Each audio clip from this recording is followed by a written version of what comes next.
Hello friends, we have the new app that is the DefectLog. It is mainly used for the checklist, punch list, snag list, defect list, inspection reports, issue trackers, audit logs. So anywhere you can use these applications. It have the four section: projects, reports, share and settings. In the project you can add the project that you want.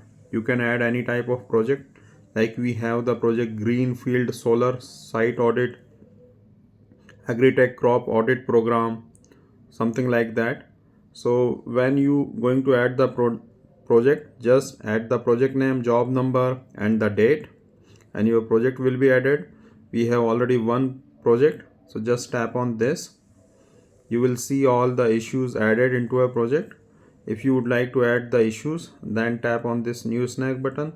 Else you can also import the issues with the help of this particular image, where you can add multiple images as a multiple issues. So this is the another option. Every status have a different color.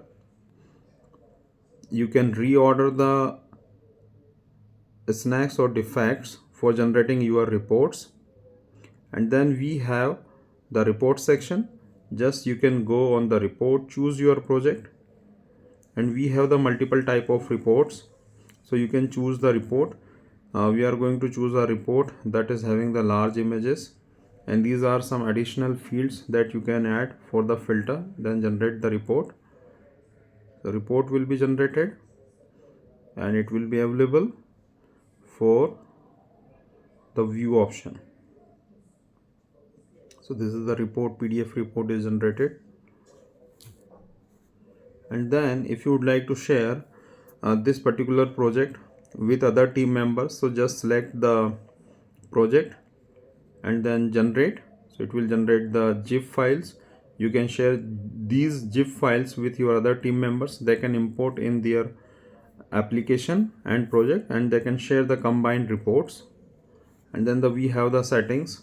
There are some general settings, like you would like to save the captured photo, then the PDF report settings, what you would like to show on the report cover page, in the footer of pages, then the timestamp on the reports, PDF image quality. Then you can customize the things according the need you have. You can customize the things. You can change the labeling of these things, and then you can add all more status. So that is another thing, you can update these status. So this is the overall app that we have. You can search, you can filter, you can perform anything. You can edit the project, copy the project. While copying the project, a task like what things you would like to copy. So it have the many features that you can apply into the app and generate the reports for your site auditing. Thank you.